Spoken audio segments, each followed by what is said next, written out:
My husband divorced me by email while I was abroad. He emptied our joint account and brought a new woman into our house. I replied calmly, "Okay." When he realized what I had managed to do, it was already too late. Good day, dear listeners. It's Louisa again. I'm glad you're here with me. Please like this video and listen to my story till the end, and let me know which city you're listening from. That way I can see how far my story has traveled. People always say you know. They say some quiet part of you knows long before you're willing to admit it.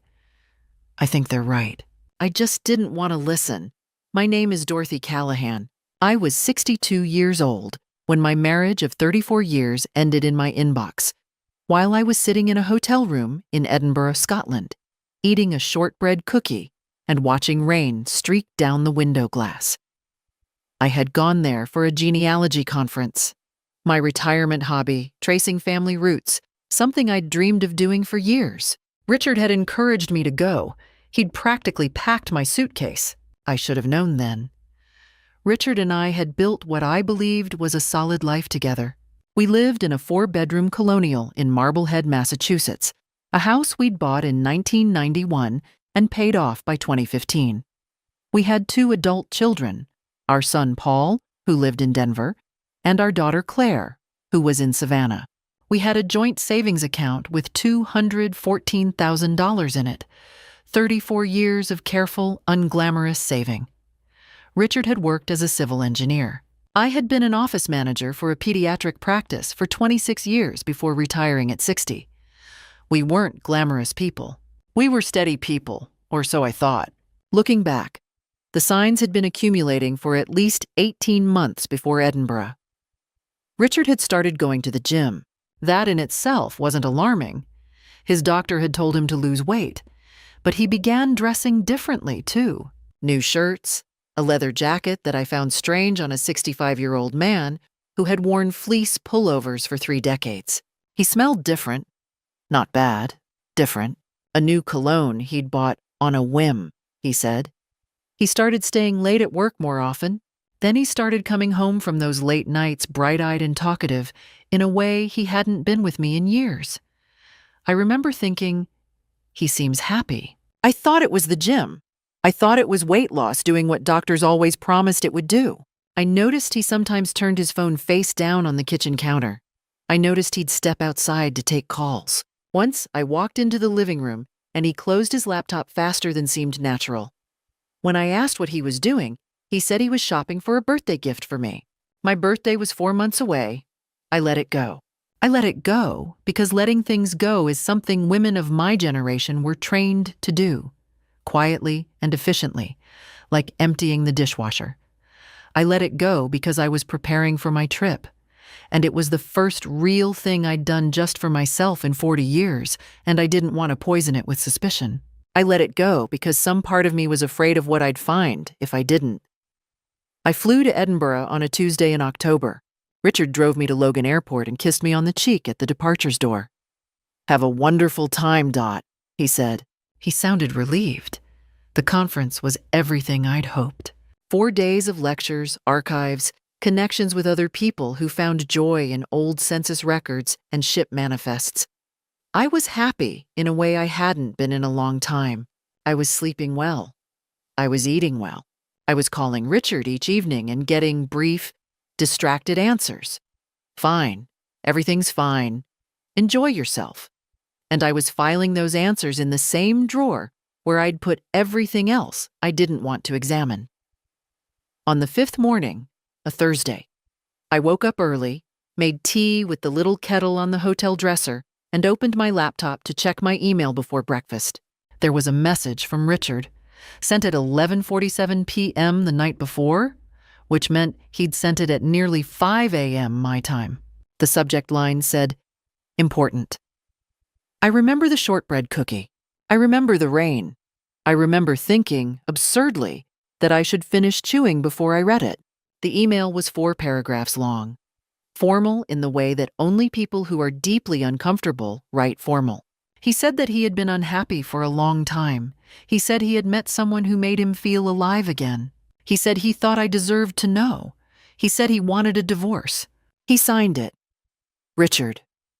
Not love, Richard. Not I'm sorry, Richard. Just his name, like a business letter. I sat there for a long time. The rain kept going. The cookie went stale in my hand. Then I opened a new email, typed 2 words, and pressed send. Okay, fine. I didn't call him. I didn't cry. I sat very still, and I thought about 34 years and a house in Marblehead and $214,000 and a man who had driven me to the airport 4 days ago and kissed me on the cheek. And I started to think. I didn't sleep that night. I lay on the hotel bed in my clothes and stared at the ceiling and did what I have always done in a crisis. I made a list, not an emotional list, not a list of grievances or regrets, a practical list. What do I have? What do I stand to lose? What do I need to do first? I am not a dramatic woman. I never have been. I raised 2 children, managed a medical office, and navigated 3 decades of marriage with the same organized, unruffled competence I applied to appointment scheduling. That quality, which Richard had once called my greatest strength, and later, I suspect, found deeply boring, was about to become the most important thing I owned. The morning after the email, I skipped the conference. I sat in the hotel business center and logged into our joint bank account. The number I saw stopped my breath for a moment. $1,847. Where there had been $214,000 3 weeks earlier, there was $1,847. I sat very still. I pulled up the transaction history with the careful, deliberate movements of someone who knows that panic is a luxury they cannot afford. The withdrawals had happened over 11 days, multiple transfers, $20,000 here, $30,000 there, moved to an account I didn't recognize. The last transfer had been made 2 days before my flight to Edinburgh. He had planned this. He had planned this while helping me choose which sweaters to pack. I thought about the new cologne, the leather jacket, the face-down phone, the late nights, and now I thought about something else. The name on the account the money had been transferred to. I wrote it down on a piece of hotel stationery with a pen I'd taken from the conference welcome bag. Melissa Hart? I didn't know that name, but I intended to know everything about it very soon. The fear came then. Real fear. The cold, physical kind that sits in your chest like a stone. I was 62 years old. I had not worked in 2 years. My Social Security benefits would not be significant. The equity in the house was our primary asset after the savings, and I had no way of knowing yet what Richard was planning to do about that. I thought about being 62 and starting over with $1,847 and no income, and I felt the ground tilt. But here is what I have learned about fear. It is most dangerous when you run from it. When you turn and face it squarely, it changes shape. It becomes fuel. I took a breath. I picked up my pen. I started a new list. First, I would not let Richard know that I had seen the bank account. I would keep my responses minimal, calm, unreadable. He had sent me a cold email. I would be colder. Okay, fine. Let him think I was too stunned to act. Let him think I was in Edinburgh crying into my hotel pillow. Every day he believed that was a day I had to work. Second, I would not fly home immediately. That was what he would expect. A panicked, tearful return, a confrontation, emotional chaos he could manage and deflect. Instead, I would use the remaining 2 days of my trip to make calls, gather information, and arrive home prepared rather than wounded. Third, I would contact a divorce attorney before I set foot back in that house. Not a mediator, not a marriage counselor, an attorney. The kind who specialized in asset dissipation, because what Richard had done with that $214,000 had a legal name, and I intended to use it. Fourth, I would call my daughter Claire. I called Paul first, actually. A mistake. Paul is my son, and I love him deeply. But he is also his father's son in temperament, methodical and conflict-averse. And his first response was to ask, whether I was sure there hadn't been some misunderstanding. I told him, patiently, that $212,000 does not misunderstand its way out of a bank account. I told him I would keep him informed. Then I hung up and called Claire. Claire is a paralegal. She has been a paralegal for 15 years. She is also, temperamentally, very much like me.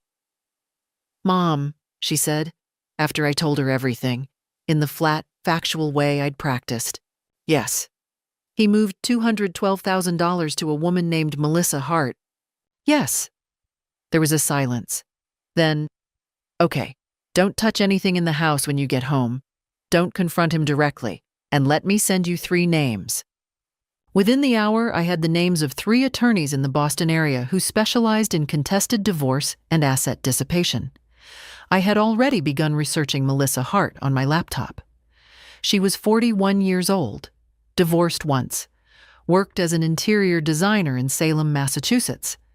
She had a public Instagram account full of photographs of renovated spaces. And, in the most recent 12, a man I recognized in the background of 2 of them, a man wearing a leather jacket. I looked at those photos for a long time. Then I closed the laptop, changed my clothes, and went back to the conference for the afternoon session. I sat in a lecture about colonial-era ship records, and I took careful notes, and I did not cry once. Let Richard think I was broken. I was, in fact, becoming very, very clear. I flew home on a Saturday morning. The flight was 8 hours. I spent 6 of them writing notes on a yellow legal pad I'd bought at the Edinburgh airport. Everything I remembered, everything I'd found, organized chronologically. Dates, amounts, observations, the cologne, the laptop, the phone face down on the counter, the account transfers. Melissa Hart's Instagram. I am a good note-taker. 26 years managing a medical office will do that to you. When I landed at Logan and turned on my phone, there was a text from Richard. "Let me know when you're home safe." As though nothing had changed. As though he were still the kind of husband who waited to hear that his wife had landed. I read it twice, put my phone in my purse, and did not reply. I did not go home first. I went directly from the airport, luggage and all, to the office of Margaret Ostrowski, attorney at law. Claire had called ahead. Margaret was waiting for me on a Saturday because Claire had explained the situation, and Margaret apparently had said, "asset dissipation before a filing." I want to hear this. Margaret Ostrowski was 60 herself, small and precise, with reading glasses she wore on a beaded chain. Her office smelled like coffee and paper. I sat across from her desk with my legal pad, and I went through everything in order. She listened without interrupting, which I respected. When I finished, she was quiet for a moment. "He transferred $212,000 to the girlfriend's account before serving you any kind of formal notice," she said. "Before sending me an email," I confirmed. "Were both names on that account?" "Both names. Joint account, opened 1992. She made a note. "That's dissipation of marital assets, combined with the timing, transfers completed before he informed you of his intention to divorce. We have a strong argument for fraudulent transfer." She looked up at me. "Have you been back to the house yet?" "No. I came here first."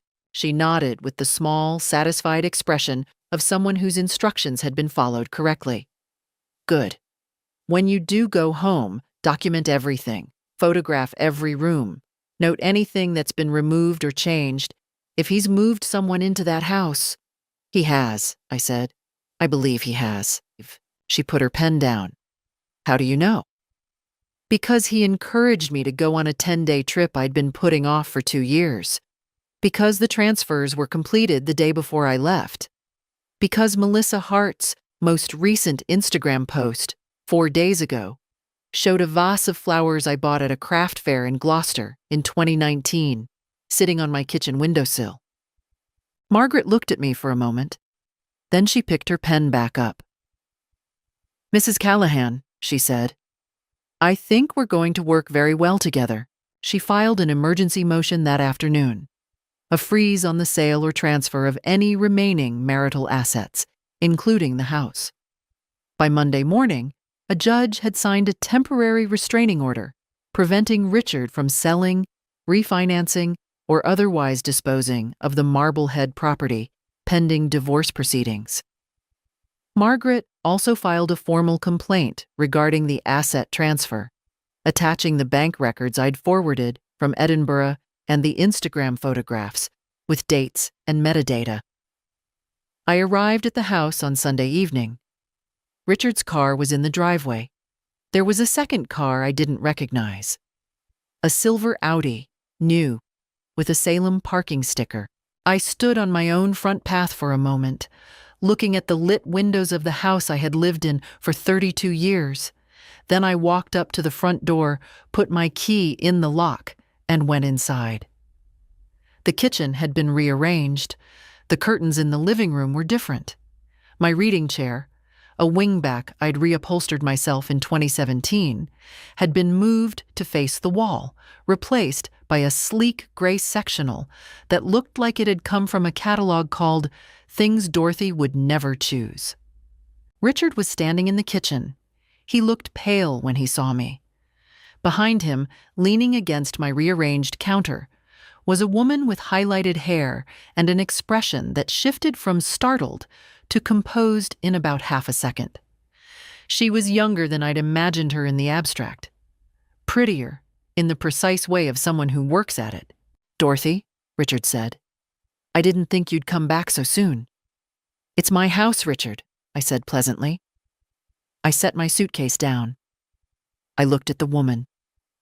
"You must be Melissa." She opened her mouth. I turned back to Richard. "I'll be in the bedroom. I'd appreciate some quiet tonight. I have a meeting in the morning." I walked upstairs with my suitcase. I locked the bedroom door. I photographed every room I passed through with my phone. I found, in the guest room, Melissa's clothing in the closet. I found, in the drawer of my own nightstand, a bottle of her perfume and a book with her name written inside the cover. I photographed all of it. Downstairs, I could hear them talking in low, urgent voices. I could hear Richard's careful, controlled tone, the one he used when he was managing a situation. I could hear Melissa's voice, higher and less controlled, asking something I couldn't make out. I sat on my bed and I emailed everything to Margaret. Then I charged my phone, took a shower, and went to sleep. I slept very well. The meeting I'd mentioned to Richard was real. Monday morning, 7:30, Margaret's office. I arrived with my legal pad, my phone documentation, and a list of every piece of furniture, artwork, and household property I could account for that had been moved, replaced, or removed from the Marblehead house. Margaret reviewed everything. Her paralegal, a young woman named Jen, who moved with the efficient speed of someone accustomed to emergencies, began building the formal asset inventory. The court order, freezing the house, had already been served. Richard had received it Sunday night, Margaret told me, through his own attorney, a man named Douglas Pratt, whom Margaret described with the neutral tone of professional familiarity as adequate. I spent Monday in Margaret's office. I spent Monday night in Claire's apartment in Savannah, which I'd booked a flight to that morning because I had no intention of sleeping in that house while Melissa Hart was rearranging my kitchen. On Tuesday, Richard called. I let it go to voicemail. He left a message that began calmly, "Dorothy, I think we need to talk like adults," and ended less calmly, his voice tightening around the words restraining order and completely unnecessary, "and you're making this much harder than it has to be." I forwarded the voicemail to Margaret. On Wednesday, he called again. This time, he didn't leave a message. Melissa sent me a text from a number I didn't have saved but which introduced itself immediately. "This is Melissa. I think we should meet. Woman to woman. This doesn't have to be adversarial." I read it carefully. Then I forwarded it to Margaret and did not reply. Thursday, I flew back to Boston. I had things to do in Marblehead that required my physical presence.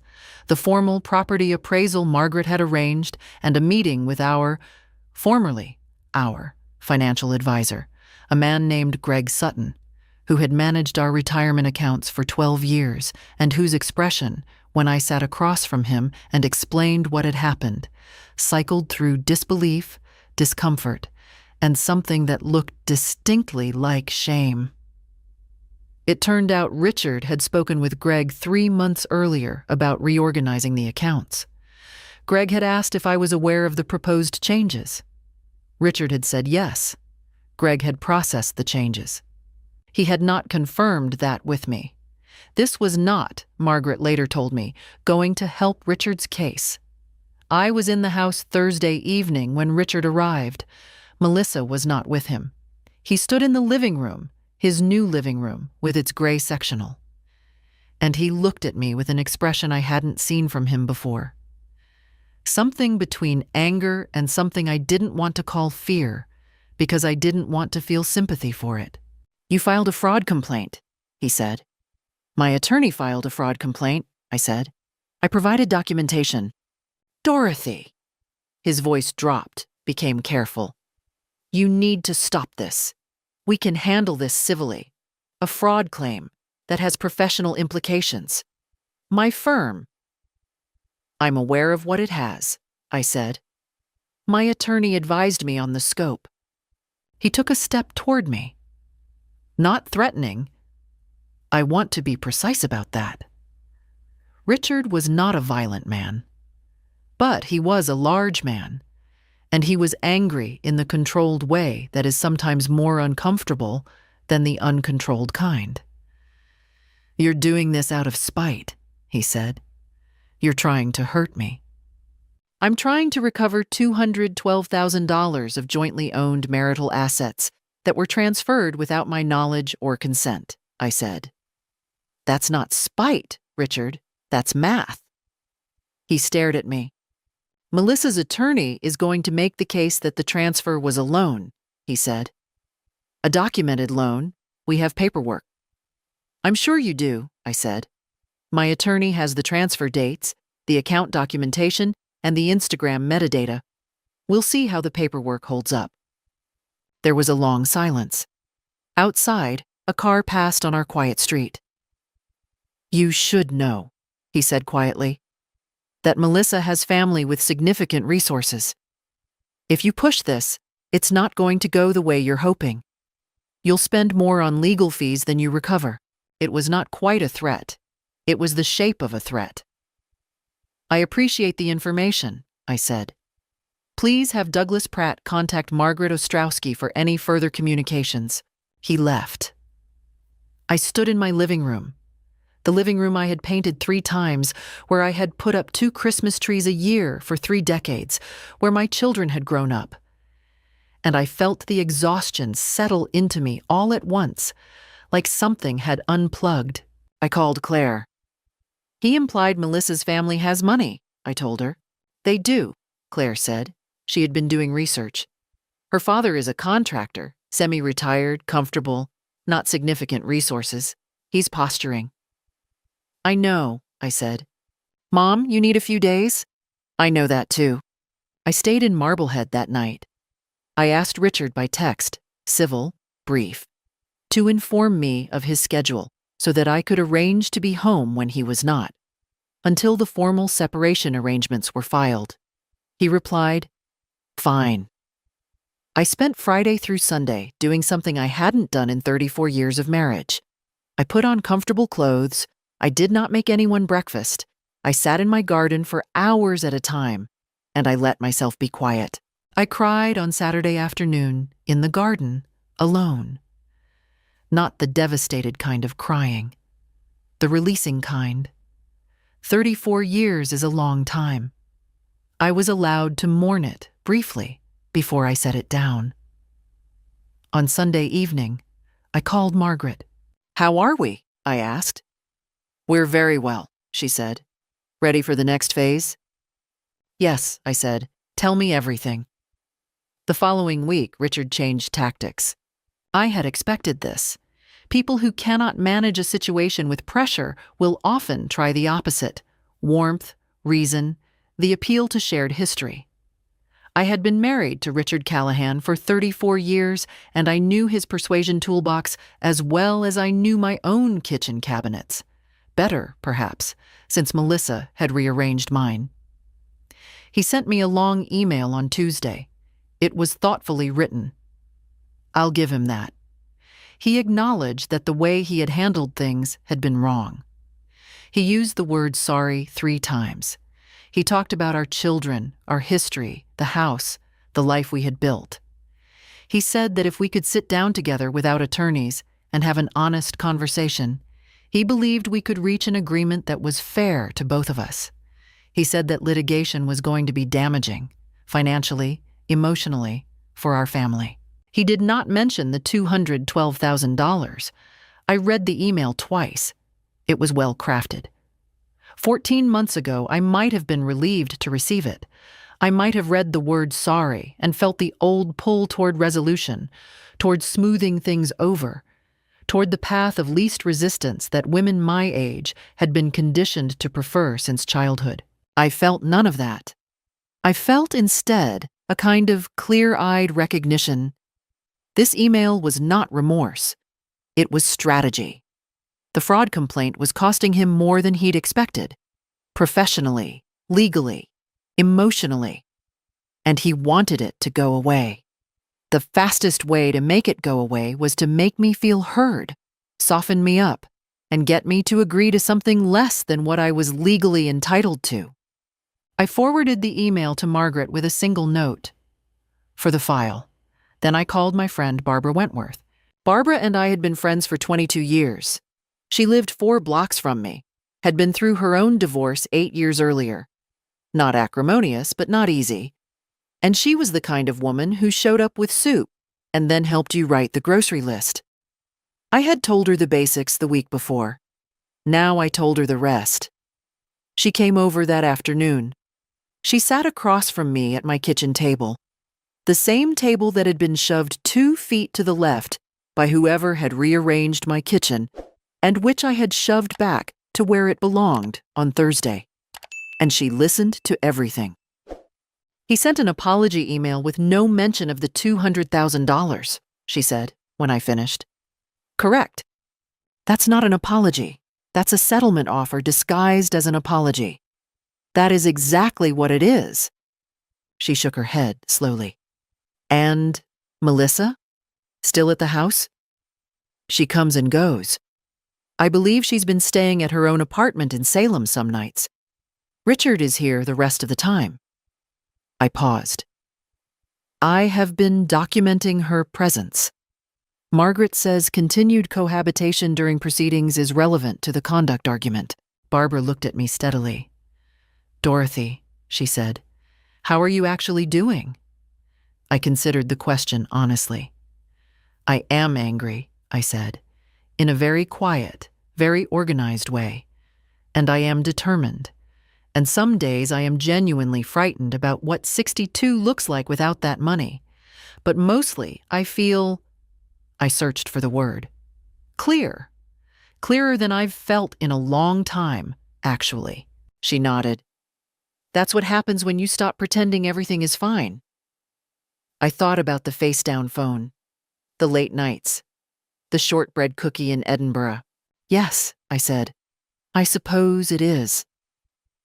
Claire called that evening. She had connected me, through a colleague of hers, with a woman named Patrice, who ran an informal support group in Boston for women navigating late-life divorce. I was skeptical. I am not a group person generally. But Claire asked me to try once, and I trusted Claire's instincts. I drove into Boston on Thursday evening. The group met in the back room of a community center in Jamaica Plain, 8 women around a folding table with coffee in paper cups. Their ages ranged from 51 to 73. Their stories were different in detail and alike in shape. The sudden discovery, the missing money, the younger woman, or the wandering attention, or simply the quiet disappearance of a man who had been there and then, somehow, wasn't. I did not cry. I listened. At the end, I spoke briefly and factually about my situation. 2 women there had been through fraud complaints. One of them gave me the name of a forensic accountant she had used, who specialized in marital asset tracing. I wrote the name down. I was building something. Quietly, methodically, the way I had always done things well. And Melissa Hart and Richard Callahan were watching from a distance, waiting for me to make a mistake, waiting for the grief to overwhelm the strategy. They were going to wait a long time. They came on a Saturday morning, both of them, which I had not anticipated. I had expected Richard alone, perhaps another carefully worded appeal, another iteration of the let's be reasonable conversation.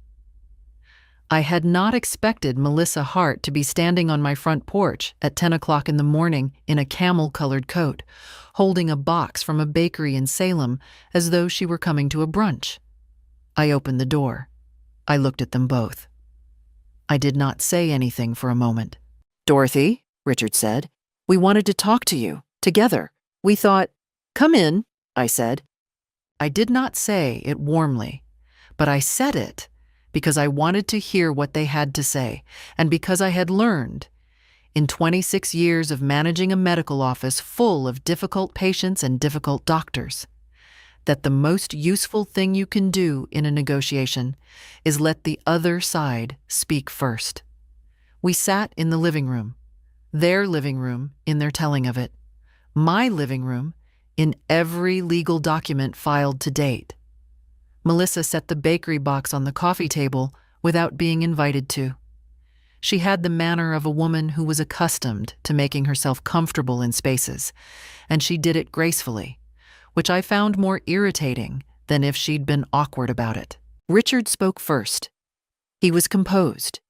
He said that they hadn't come to argue, that they understood I was hurt, and that they weren't dismissing that the fraud complaint was creating a situation that was damaging to everyone. Him professionally, our children relationally, me financially, because legal proceedings of this complexity cost real money over real time. Melissa spoke second. Her voice was measured, almost gentle. She said that she understood what it was like to have a marriage fall apart unexpectedly. Her first marriage, she said, had ended badly too. She said she had no desire to be my enemy.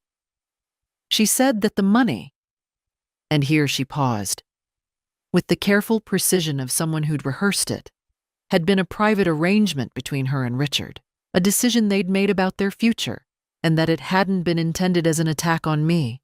"A private arrangement," I said. "Yes." She held my gaze. "From a joint account," I said, "that I co-owned, without my knowledge, while I was in Scotland." A small silence. "Dorothy," Richard said, "we know it was handled badly." "I'd like to finish," I said. Richard stopped. 34 years of my voice had apparently retained some authority. "Melissa," I said, turning to her directly, "I'm sure you're a capable person. You seem intelligent. So I want you to understand that I am not angry with you in the way you may be expecting. I'm not here to fight over Richard. Richard made his choices, and I've accepted them. What I will not accept is being defrauded of assets I spent 34 years building.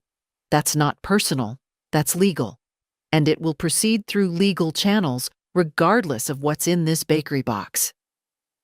Melissa's composure shifted, just slightly, a tightening around the eyes. Richard leaned forward. "If you continue with the fraud complaint, Dorothy, Douglas is going to file a counter-response that will—" "I'd like Douglas to contact Margaret with anything he intends to file," I said. "That's the appropriate channel." "This is going to get ugly," Richard said. His voice had dropped, taken on the texture of a warning. "If you force this into a full trial, things come out. Things about you. Your mental health history, the years of—" "Stop," I said. He stopped. We looked at each other. "Are you telling me," I said very calmly, "that you're planning to introduce my 2009 depression into divorce proceedings? That depression, the one I experienced after your mother died and we lost the investment property, which I recovered from fully and completely? That one? He said nothing. Because if that's the strategy Douglas is recommending, I said, I'd encourage you to have a second conversation with him about what judges in Massachusetts tend to think of that approach when it's being deployed by the party who transferred $212,000 to his girlfriend before informing his wife of his intent to divorce. Melissa stood up. Her composure was gone entirely now. She was flushed, and her jaw was tight, and she looked at me with something that was no longer gentleness. "You're doing this out of bitterness," she said. "You can't let him go, so you're dragging everyone through the courts instead of just accepting it quietly," I said, like I was expected to. She opened her mouth. She closed it. "Thank you for the pastries," I said. "I'll see you both out." Richard stood. His face had gone through several expressions in the past 20 minutes. I watched him, and I felt something I hadn't expected. Not triumph, not cruelty, but a profound tiredness on his behalf. He had made a mess of things, and now he was standing in the middle of it, and no amount of leather jackets was going to fix it. They left. I watched the silver Audi back out of my driveway. Then I locked the front door and sat down in my wingback chair, which I had moved back to its proper position the week before. And I let the fear come, because it did come, every time. The fear that he was right, that this would drag on and cost more than I had, that at 62, starting over was not strategic clarity, but delusion. I sat with the fear for a while. I didn't fight it. And then I picked up my phone and called Margaret. "He mentioned my 2009 depression as a potential courtroom angle," I told her. There was a brief silence. "He did," Margaret said. Her voice was careful, controlled, and extremely interested. "He did." "Dorothy," she said, "I need you to write down exactly what he said, every word. And then I need you to know that what he just did in your living room this morning may be the best thing that's happened to our case." I wrote down every word. The deposition was scheduled for a Thursday morning in February, 4 months after Edinburgh. By that point, Margaret and I had built a case I was quietly proud of. The forensic accountant Claire had connected me to, a methodical, soft-spoken man named Howard Kessler, had traced the $212,000 transfer in granular detail and produced a 40-page report that documented not only the transfer itself, but the sequence of preceding financial moves. The gradual diversion of small sums beginning 14 months earlier, the restructuring of the investment accounts Richard had arranged with Greg Sutton, the correspondence between Richard's personal email and an account registered under a variation of Melissa's name. The loan documentation that Richard's attorney Douglas Pratt had promised was produced in November. It was a 2-page agreement, signed and dated 3 weeks before my trip to Edinburgh, asserting that the $212,000 was a personal loan from Richard to Melissa Hart for business investment purposes.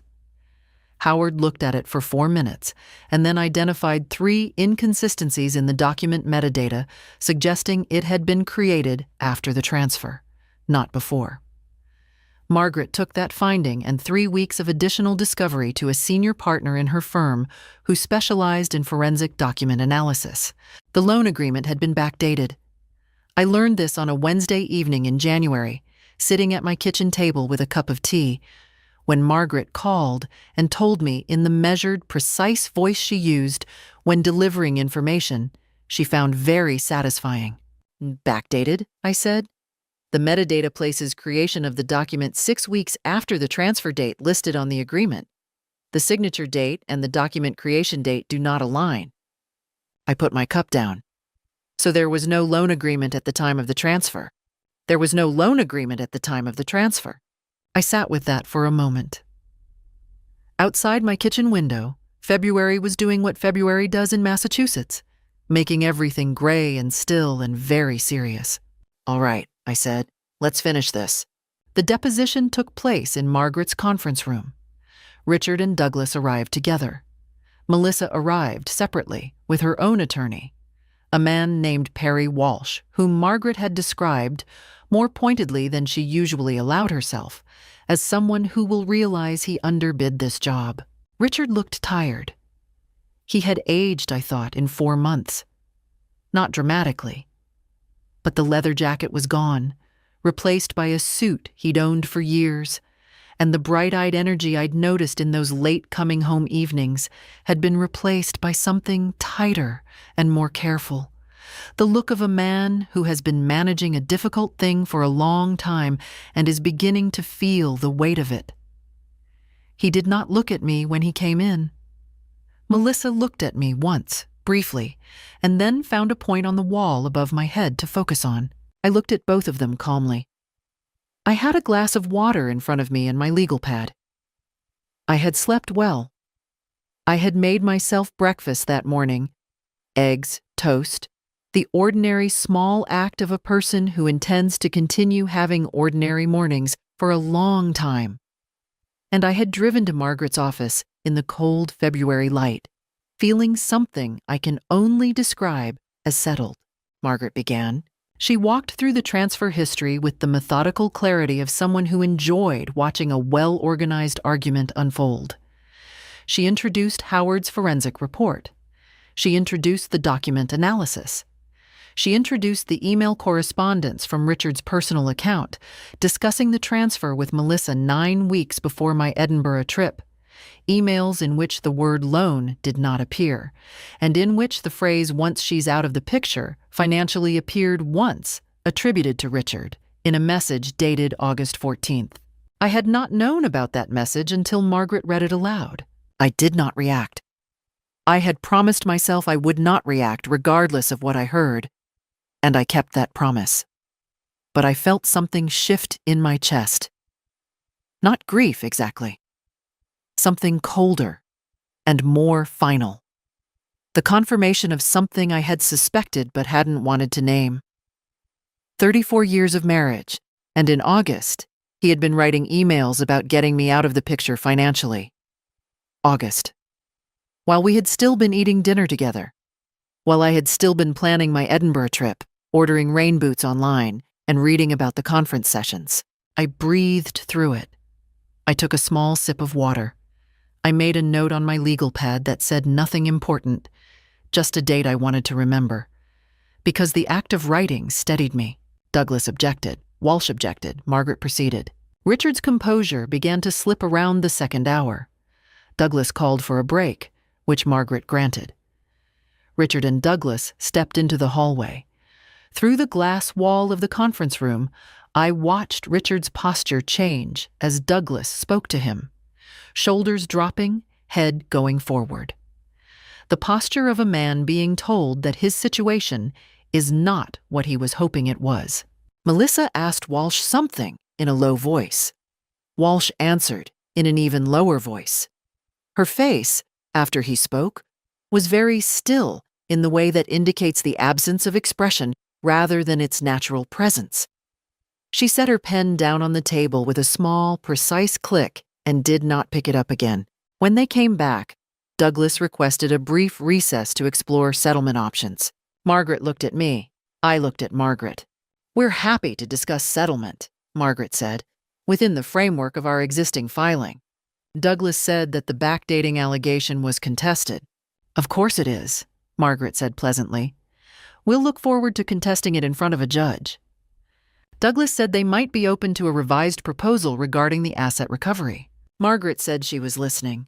What followed was 40 minutes of negotiation I will not detail in full, but the shape of which was this.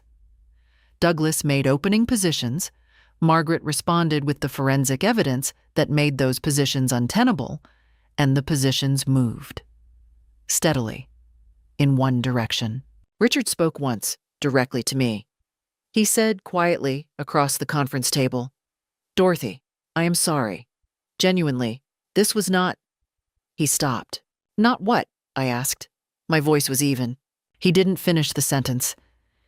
He looked at the table, then at his hands, then somewhere past my left shoulder. He was a man who had always been good at managing situations, and this was a situation that had stopped being manageable, and he did not quite know what his face was supposed to do. "I made a mistake," he said finally. "Several mistakes." "Yes," I said. "You did." I did not say anything else.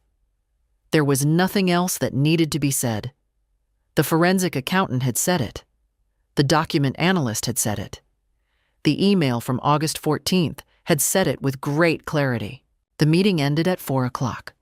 As Richard and Douglas filed out, Douglas's expression had the particular quality of a man composing a revised invoice. Walsh left with Melissa without looking at anyone. At the door, Melissa paused for just a moment. I don't know if she intended to turn around or say something, or simply needed a second before stepping back out into the cold. But she didn't turn. She went through the door and it closed behind her. I sat for a moment alone in the conference room after they'd all gone. Outside the window, it had started to snow. I finished my water. I picked up my legal pad. I put on my coat. The formal settlement was signed 6 weeks later, on a Thursday afternoon in March. I wore the gray blazer I'd bought in Edinburgh at a small shop near the conference venue on the morning after I'd received Richard's email. I'd bought it because I needed to walk somewhere after reading that email, and I'd walked into a shop, and the blazer had been in the window, and I'd thought, that's a useful thing. I'll need useful things. I hadn't known yet exactly what for. I knew now. Margaret and I sat on one side of the conference table. Douglas Pratt and Richard sat on the other. Melissa was not present. Her attorney had submitted her portions separately, which Margaret had expected and which told its own small story. Two people who had presented themselves as a unified front had, under legal pressure, filed separately, because separate filings allow for separate negotiations, and separate negotiations are what people pursue when they are no longer confident in a shared position. The terms of the settlement, after 6 weeks of negotiation, legal motions, and Howard Kessler's forensic report being submitted in full to the court, were as follows.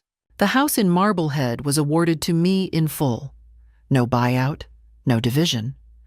The court recognized that the systematic diversion of joint marital assets beginning 14 months before the divorce filing, totaling $212,000, constituted dissipation, and that the remaining equity in the house served as partial offset. The house was mine.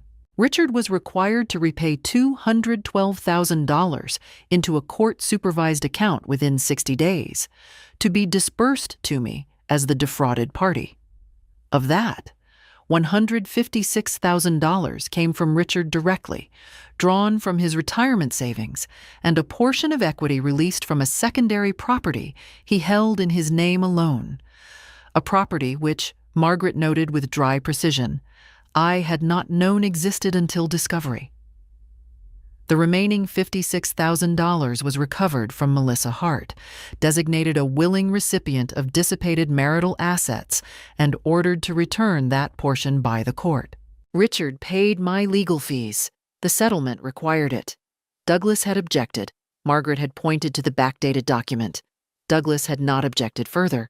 The fraud complaint with the Massachusetts Board of Professional Engineers, which Margaret had filed quietly in November based on Richard's use of his engineering firm's email account for some of the transfer correspondence, was resolved separately. He was not stripped of his license, but the finding of professional misconduct went into his record, and his firm placed him on administrative leave pending an internal review. He had resigned by April. I had not requested any of this specifically. It was simply the natural consequence of using a professional email address to coordinate the fraudulent transfer of a spouse's assets. Choices carry their own weight.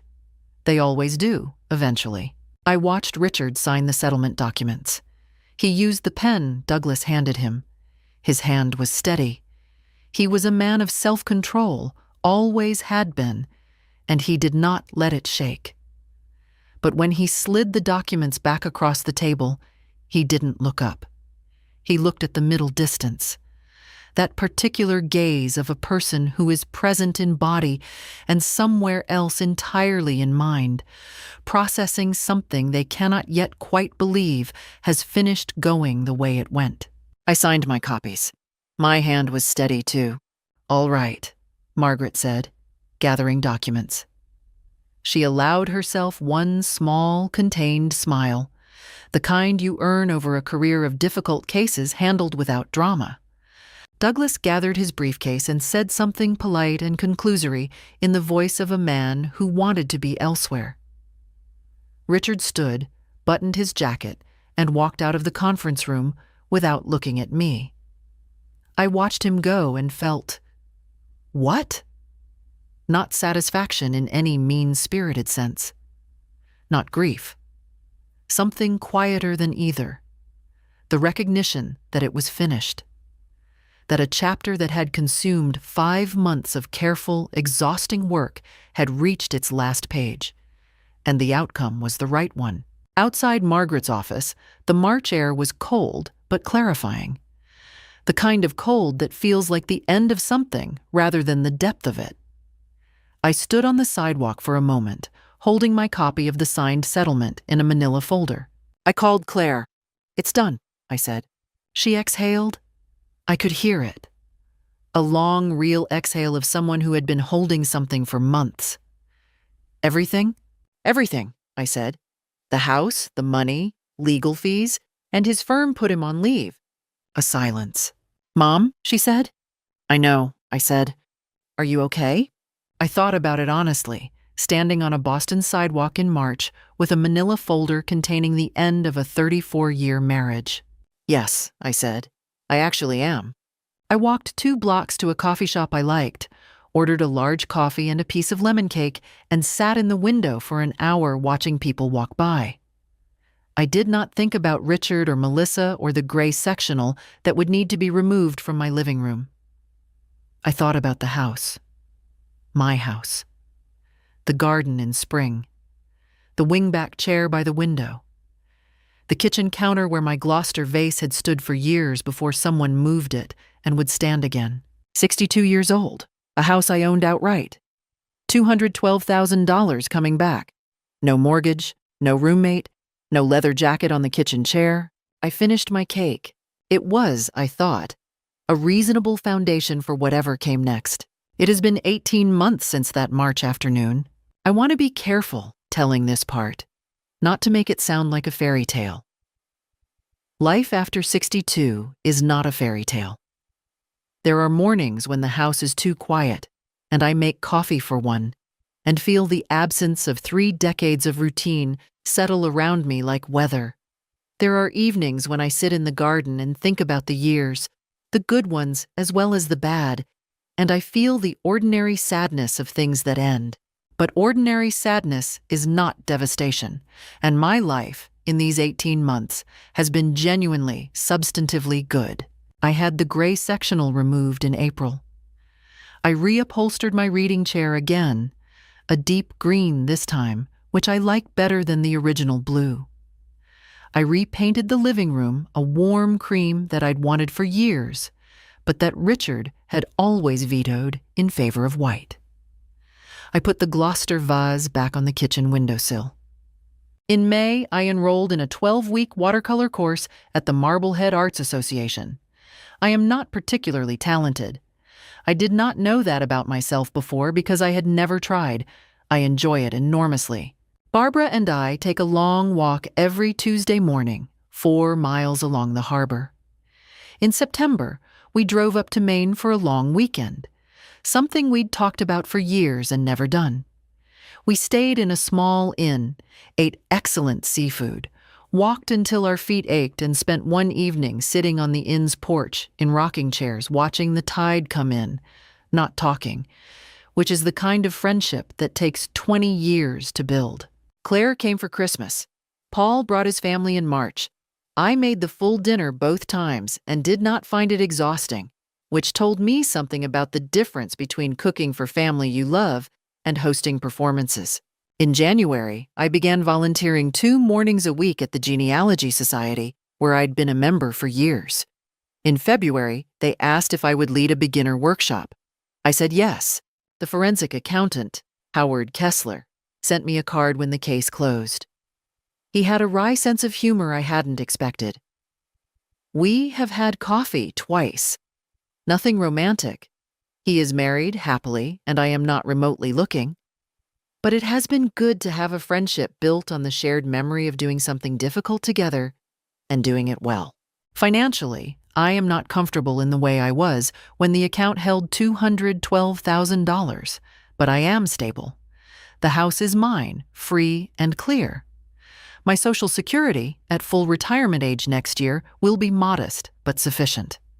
I spend carefully. I do not feel fear about money in the way I did in that Edinburgh hotel room. That particular fear, I've found, dissolves when you stop being managed and start managing. As for Richard, I did not seek this information out. It reached me, as information in small communities reaches people. Through Barbara, through Greg Sutton's wife, through the way news travels in a town where you have lived for 30 years. Richard's resignation from the engineering firm had not gone well. He was 65 and had left with a misconduct note in his professional file, and the private consulting work he'd hoped to pick up had been slower to materialize than he'd anticipated. He was working part-time for a smaller firm in Woburn, reviewing permits. It was honest work. It was a significant step down. Melissa Hart had been ordered to repay $56,000 to the court and had done so in installments over 10 months. The episode had affected her interior design business.